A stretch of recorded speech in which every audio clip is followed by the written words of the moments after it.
नमस्कार दोस्तों, आप सभी का मेरे चैनल पर एक और बार फिर से स्वागत है।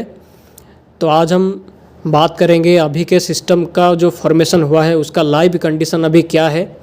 इसके साथ ही जो सिस्टम बंगाल की खाड़ी में बनने वाला है उसका ट्रैक अभी के टाइम पे क्या दिखाई दे रही है, कौन से एरिया में सबसे ज़्यादा खतरा अभी के टाइम पे दिखाई दे रही है, कौन से एरिया में लैंडफॉल का संभावना सबसे ज़्यादा कितना परसेंटेज तक दिखाई दे रही है और बारिश का संभावना कब से है, और जो मॉडल का प्रेडिक्शन, अलग अलग मॉडल इसके बारे में क्या प्रेडिक्शन कर रहे हैं, इन सब के बारे में पूरा डिटेल में हम बात करेंगे, पूरा डिटेल एनालिसिस के साथ। तो वीडियो को स्टार्ट करने से पहले आप चैनल को सब्सक्राइब कर लीजिए, क्योंकि आपका एक एक सब्सक्राइब करने से मुझे काफ़ी मोटिवेशन मिलता है नए नए वीडियोस लाने के लिए, और वीडियो को लाइक भी कर दिया करिए।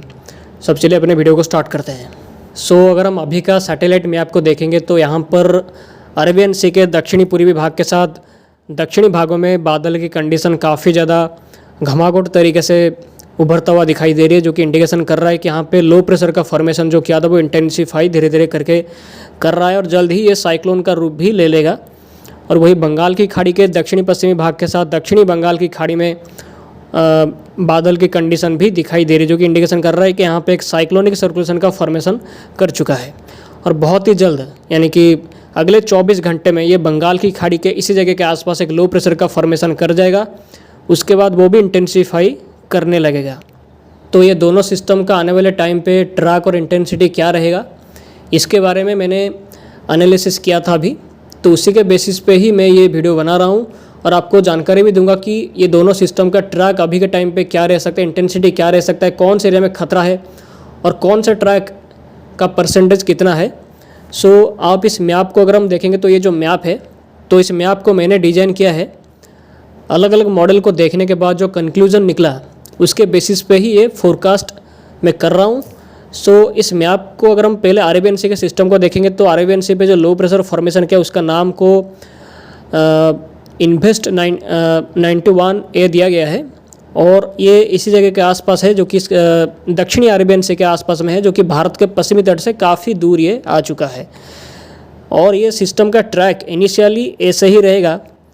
तो पहला ट्रैक थोड़ा सा सोमालिया की आसपास या उसके आसपास यमन के आसपास जा सकता है, और दूसरा वाला ट्रैक वही ओमान या यमन के आसपास कहीं पर भी जा सकता है। ये दोनों का संभावना इसका ज़्यादा है, बट जबकि भारत के तट से दूर जाएगा तो इसलिए इसके बारे में ज़्यादा हम नज़र नहीं डालेंगे, क्योंकि इसका कोई खतरा भारत के तटों पर नहीं होगा। बट हाँ, ये वेरी सीवियर साइक्लोन का इंटेंसिटी हासिल कर सकता है ये अरेबियन सी का सिस्टम, और ये यमन में लैंडफॉल जब करेगा 24 तारीख के आसपास, तो इसकी वजह से काफ़ी खतरनाक तबाही भी मच सकती है वहाँ पर। तो वहाँ के लोगों को थोड़ी सी सतर्कता रखने की ज़रूरत है, अगर वहाँ से कोई मुझे देख रहा है तो। अगर हम बंगाल की खाड़ी के सिस्टम को देखेंगे तो यहाँ पर जो साइक्लोनिक सर्कुलेशन का फॉर्मेशन दक्षिणी और सेंट्रल बे ऑफ बंगाल के आसपास दिखाई दे रही है, ये अगले 24 घंटे में यानी कि कल के आसपास ये लो प्रेशर का रूप ले लेगा। तो लो प्रेशर का रूप लेते ही ये और भी तेज़ी से इंटेंसीफाई करते हुए पश्चिम उत्तर पश्चिम दिशा में इनिशियली आगे जाएगा। तो ऐसे ट्रैक ये पहले फॉलो करके west central bay of Bengal के आसपास ये जाएगा। तो west central bay of Bengal के आसपास जाने के बाद ये रिकर्व करना स्टार्ट करेगा, क्योंकि जो उत्तर पश्चिमी हवाएं उत्तर भारत से चल रहा है उसकी वजह से सिस्टम को ये रिकर्व कराएगा टुवार्ड्स नॉर्थ और नॉर्थ ईस्ट। तो ट्रैक भी मोस्टली यही दिखाया गया है कि सिस्टम का इनिशियली ट्रैक नॉर्थ वेस्ट या वेस्ट नॉर्थ वेस्ट रहने के बाद ये रिकर्व कर रहा है पूर्वी भारत और बांग्लादेश की ओर। तो सबसे पहला ट्रैक अगर हम देखेंगे तो ये पहला ट्रैक है, ये उड़ीसा और वेस्ट बंगाल के आसपास कहीं पर भी लैंडफॉल कर सकता है, इसका संभावना अभी के टाइम पे ज़्यादा है। तो दूसरा वाला ट्रैक ये कहता है कि ये आंध्र प्रदेश के आसपास लैंडफॉल कर सकता है, इसका संभावना भी ज़्यादा है। और थर्ड वाला ट्रैक जो कि संभावना थोड़ा सा कम है, बट इसका भी संभावना है कि ये म्यांमार बांग्लादेश के आसपास कहीं पर भी लैंडफॉल कर सकता है। बट अभी के हिसाब से जो सबसे ज़्यादा संभावना है वो आंध्र प्रदेश से लेकर उड़ीसा या उड़ीसा से लेकर वेस्ट बंगाल के बीच में कहीं पर भी ये सिस्टम लैंडफॉल कर सकता है अभी के हिसाब से।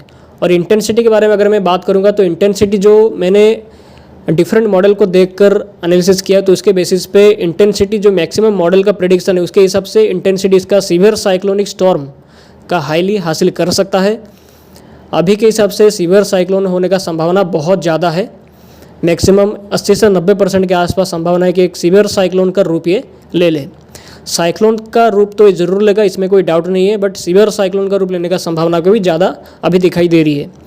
और सबसे ज़्यादा खतरे की अगर हम बात करें तो अभी के जो ट्रैक जो मैंने दिखाया तो उसके बेसिस पे आंध्र प्रदेश और उड़ीसा के साथ वेस्ट बंगाल के हिस्सों में सबसे ज़्यादा खतरा दिखाई दे रही है, क्योंकि उड़ीसा या आंध्र प्रदेश से लेकर वेस्ट बंगाल के बीच में कहीं पर भी सिस्टम लैंडफॉल कर सकता है।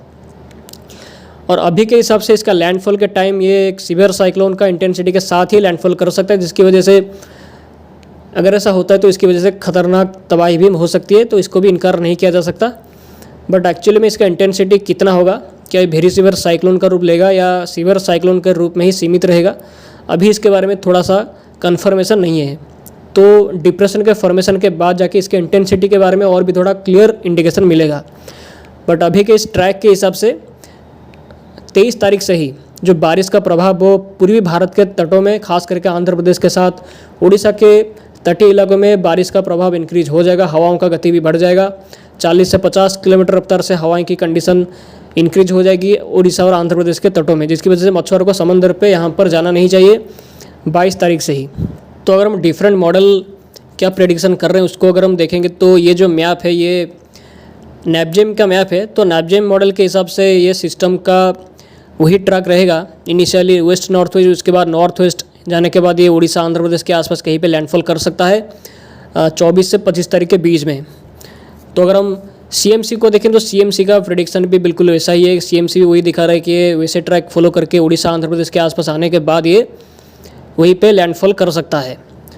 और ECMWM मॉडल जो कि one of the best model को बोला जाता है उसको, तो वो भी बिल्कुल वैसा ही ट्रैक इंडिकेशन कर रहा है कि ये उड़ीसा के साथ वेस्ट बंगाल के आसपास कहीं पर भी लैंडफॉल कर सकता है, जिसकी वजह से आंध्र प्रदेश से लेकर उड़ीसा और वेस्ट बंगाल में खतरा ज़्यादा दिखाई दे रही है, क्योंकि मैक्सिमम मॉडल का प्रेडिक्शन कुछ ऐसा ही निकल के आ रहा है।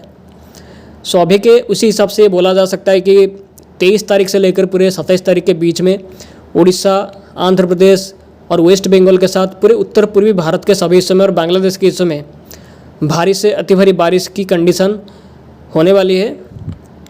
और 24 से लेकर पूरे 27 तारीख के बीच में उड़ीसा, वेस्ट बंगाल और आंध्र प्रदेश के उत्तरी भागों में भारी से बहुत भारी बारिश के चलते पूजा के फेस्टिवल में बाधा आ सकता है बहुत सिग्निफिकेंटली। तो ये ECMWM का एनसेम्बल का ट्रैक है। तो ये भी बिल्कुल वैसा ही दिखा रहा है कि ये जो सिस्टम अभी यहाँ पर है वो ऐसे ट्रैक फॉलो करने के बाद ये ईस्ट इंडिया के आसपास या बांग्लादेश से लेकर ईस्ट इंडिया के बीच में कहीं पर भी लैंडफॉल कर सकता है। और वही अरेबियन सी का सिस्टम वही ओमान, यमन के आसपास कहीं पे लैंडफॉल कर सकता है। तो इसी के हिसाब से ये बोला जा सकता है कि आंध्र प्रदेश, उड़ीसा, वेस्ट बंगाल, ये 3 जो एरिया है वो अभी टारगेट जोन पे है। बांग्लादेश भी टारगेट जोन पे है, बट इनके मुकाबले जैसे कि उड़ीसा, आंध्र प्रदेश, वेस्ट बंगाल के मुकाबले थोड़ा सा कम चांस है बांग्लादेश के लिए। तो अभी के हिसाब से ये सिस्टम जहाँ पे लैंडफॉल करेगा वहाँ पे खतरा भी ज़्यादा रह सकता है। डेंजर जोन पे 3 स्टेट है, उड़ीसा, आंध्र प्रदेश और वेस्ट बंगाल।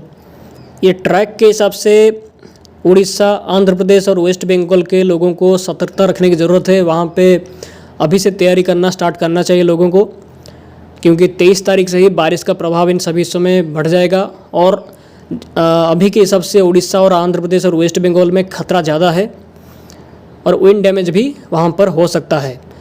और 24, 25 और 26 तारीख सबसे ज़्यादा इम्पोर्टेंट होने वाला है, क्योंकि इसी टाइम के आसपास ये सिस्टम लैंडफॉल करेगा।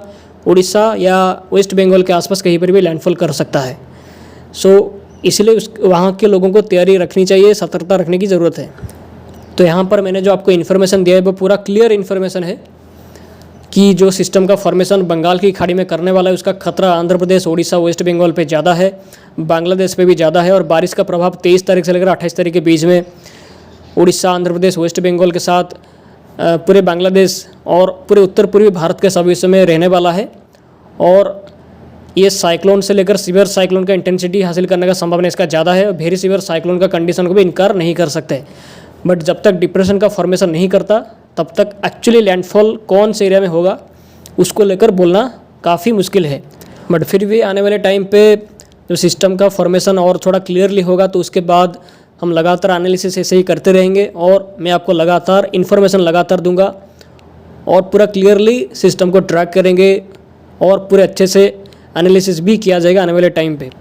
तो जो भी अभी तक चैनल को सब्सक्राइब नहीं किया है तो चैनल को सब्सक्राइब कर लो, क्योंकि आपको लगातार ये साइक्लोन के बारे में बहुत डिटेल में जानने को मिलेगा मेरे इस चैनल पर, और ऐसा इन्फॉर्मेशन आपको कोई और दूसरे चैनल पे नहीं मिलेगा। और वीडियो को लाइक भी कर दो अगर आपको थोड़ा सा भी कुछ जानने को मिला हो तो इस वीडियो पे इतना ही। मिलते हैं अगले वीडियो में। आप सभी का बहुत बहुत धन्यवाद वीडियो में आखिर तक बने रहने के लिए। आप सभी का दिन शुभ हो।